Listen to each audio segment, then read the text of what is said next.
So this is the Centaur model engine.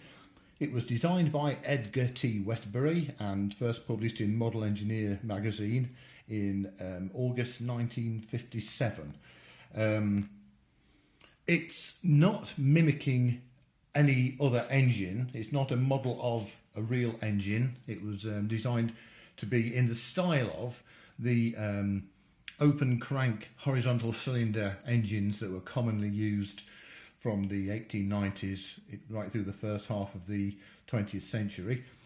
This one then, so you have the cylinder and piston here and the open crankshaft, as I say.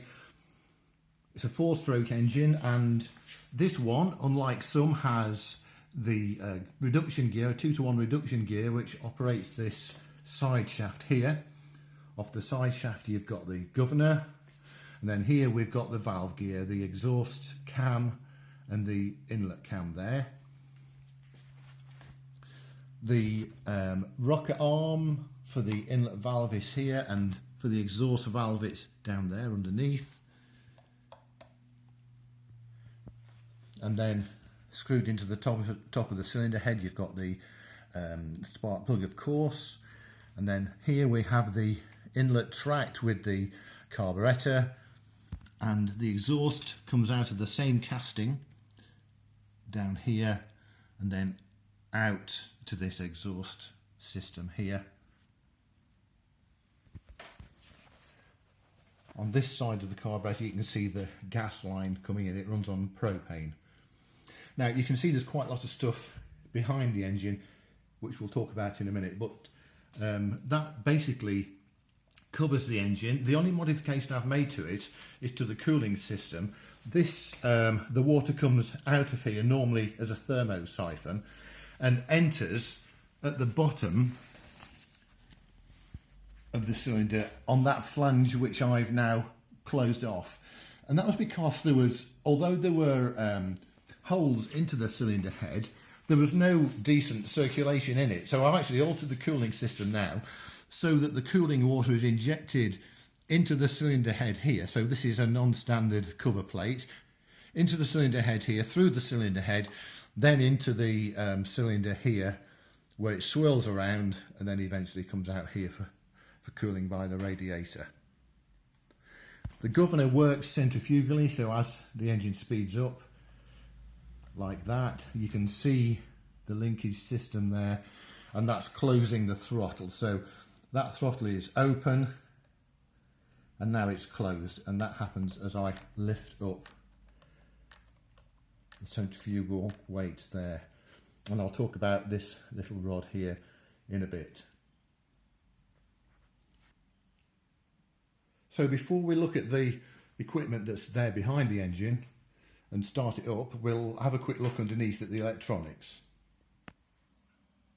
So this is the underside of the Centaur, showing the electronics which do the fuel injection system. Gas injection, of course, because it runs on propane. You can see here, this material here is tin-plated steel, and I found that the microprocessor was crashing all the time due to the induced voltages from the ignition system, and I've had to enclose the whole thing in this material, which I'm using because it's both a magnetic shield and an electrostatic shield, electrical shield, and it seems to work perfectly. So that's very, very useful. So as I said, we've got the Arduino Nano Every there, which does all the work. There's an internal map on there for determining how much fuel to inject.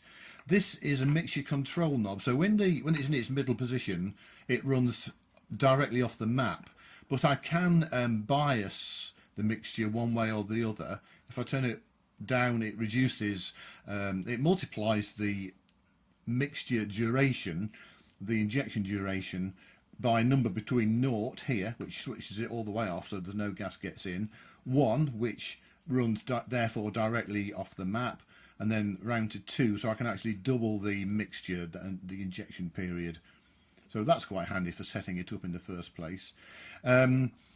Yeah, voltage regulator here for feeding the CPU. There's another one there for feeding the sensors, and just these circuits here. That one it's a circuit which has diodes and inductor and capacitors on it for reducing pickup from this cable here, and this goes to the camshaft sensor, which is I'll show you in a bit, and the other one is here, and that one does the same thing. It reduces interference and picked up high voltage peaks from the throttle position sensor, which goes up there to the engine. This extra circuit board here is just a driver for the gas valve. So there's a normal, logic level volts come out of the CPU into here, and this switches the 12-volt feed to the gas valve, which is here, so it's through that connector to here. So there's the gas up to the engine, and this is the gas that you connect to your propane bottle. The other thing to show you is there's another voltage regulator in here for operating this, which is a commercially available electronic ignition system from minimagneto.co.uk. I've got no connection with them, but I've used their stuff, and I think it's excellent, totally reliable. And this, I said that's going to the camshaft sensor for the gas valve timing. This cable here goes to the same place onto the camshaft, but picks up the timing for the spark. I'm going to show you what it looks like with all the electronics enclosed, and I'll turn it over and show you the two sensors. So as promised, this is what it looks like when all the covers are on. The only section that's actually open is here on this side, where you can see the mixture control knob that I mentioned earlier on. I forgot to mention, this is a diagnostics port just here, so I can measure, I can read directly what the throttle opening is and so forth, the other sensors, and the injection duration. And I forgot to mention, this wire here feeds with 5 volts from the same feed that operates the electronic ignition, and it's a water circulatory pump, which I'll explain about in a minute. So that's how it looks when it's all enclosed, and I'll turn the engine over now and you can see what it looks like from the top. As you saw previously, the side shaft is where 2 of the sensors are mounted. So these are simple Hall effect devices. See if I can show you them there, the 2 little black ICs. And I've just stuck 2 neodymium magnets onto the side shaft to operate. And remember, the side shaft operates at half engine speed, half crank speed. So that's what we want for triggering both the fuel injection and the ignition. So the magnet on this side, that is the one that triggers the fuel injection, and that's the one that triggers the ignition timing. And by moving them around, you can control the timing of both events. Coming round to here, on the back of the radiator, the cooler, you can see there's a thermostat, so that's the next control device. And then finally here, which is quite tricky for you to see, there is the throttle position sensor. You might just be able to see that there's a black Hall effect device there, and the screw you can see behind it accurately adjusts its position. And there's a magnet that moves closer or further away, which I'll just show you now. So here you can see the round shape, that's the neodymium magnet, which moves towards or away from the Hall effect device. And that's how the ECU knows how far open the throttle is. So that's it in terms of sensors. In terms of the rest of it, here we've got the water pump. This was a very low cost device, runs on 5 volts. It runs continuously all the time that the ignition is switched on, and that circulates the water, of course. Next to it we have this homemade cooling tower, which I made from 2 pieces of extruded aluminium plus a few other bits and bobs. And as you can see, it has a thermostatically controlled fan, one on each side, and they only kick in when the engine is above 65 Celsius. Moving further along, we've got the 12 volt, little tiny 12 volt battery, a lead acid one. Here is the starter motor and generator, so it operates Used to be called a dyno start, but it operates as both a generator and a starter motor. I'll show you that working in a minute. Here is the control panel, so it's just got an ordinary ignition on-off switch here, then the starter switch. And this is the voltage regulator for the generator, which brings the generator voltage down to 13.8 volts, which is the correct voltage for floating a lead acid battery. When I turn the ignition on, you'll see it flickers because of the refresh rate on the camera, but you can see it's showing the battery voltage without the engine running. And if I just take this splash guard off the top of the cooling tower, you can see that the cooling water is now being pumped around by that little pump.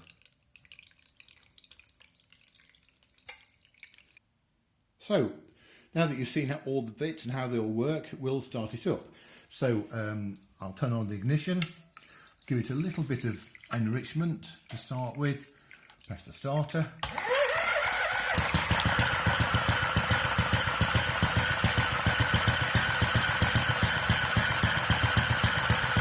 There's the voltage now. The battery voltage is 13.8, which is what I want it to be. That whining noise is an unfortunate side effect from the use of a toothed belt. I found that I had to use a toothed belt, otherwise it would slip when it was doing a start, and it was acting as a starter motor. But it does make a noise. And also, you can hear quite a loud clacking noise from the gas valve, which is underneath there. But it's okay, it's tolerable.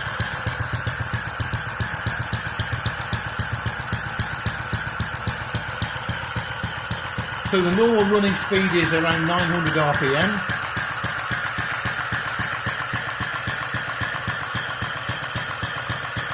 And you can see the valve gear working away quite happily.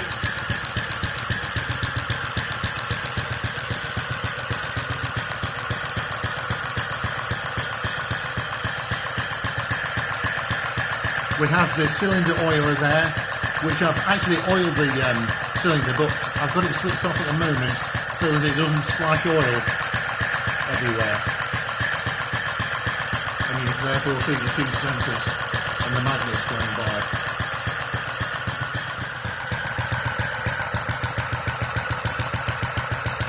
That's running very nicely. When it's up to operating temperature,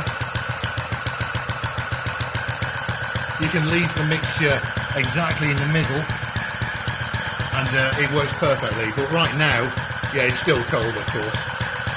Now if I were to leave it running for long enough, so long you'd actually get bored, you'd see the fan start up when it reaches 65 Celsius.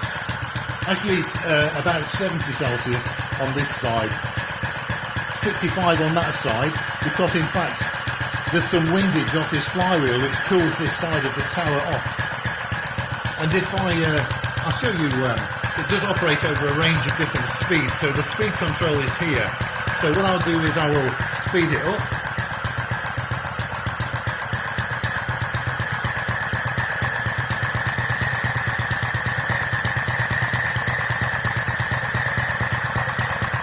That's about 1100 RPM. It will go faster, of course. And if it's warm enough, it may not be warm enough, I can slow it right down as well. If you heard that spit back, that's a sign that it's too weak, so again, because it's not warmed up.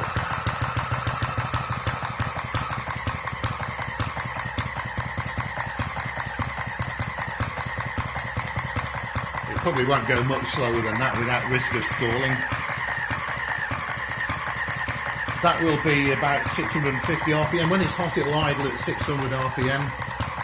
But normally, in order to get enough output, you can see there's not enough output from the generator to charge the battery at this speed, which is why I normally have it running at 900 RPM, which gives a good output from the generator, and it's a nice comfortable speed for the motor as well.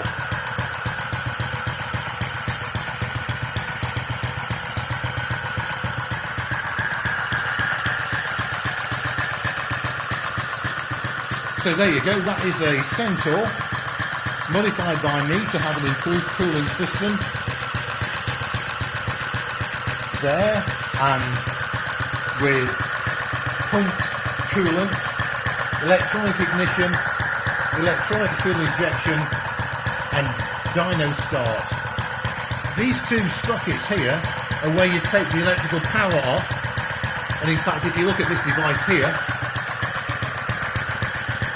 you plug that in, and then this is all the where you plug in all the accessories, and that is for a little lighting display that I've got, and you can sort of see it along the back there, but that's for another video, so I'll show you operating a load another time. Anyway, this is just the engine as it is. Oh, and if we blip the throttle,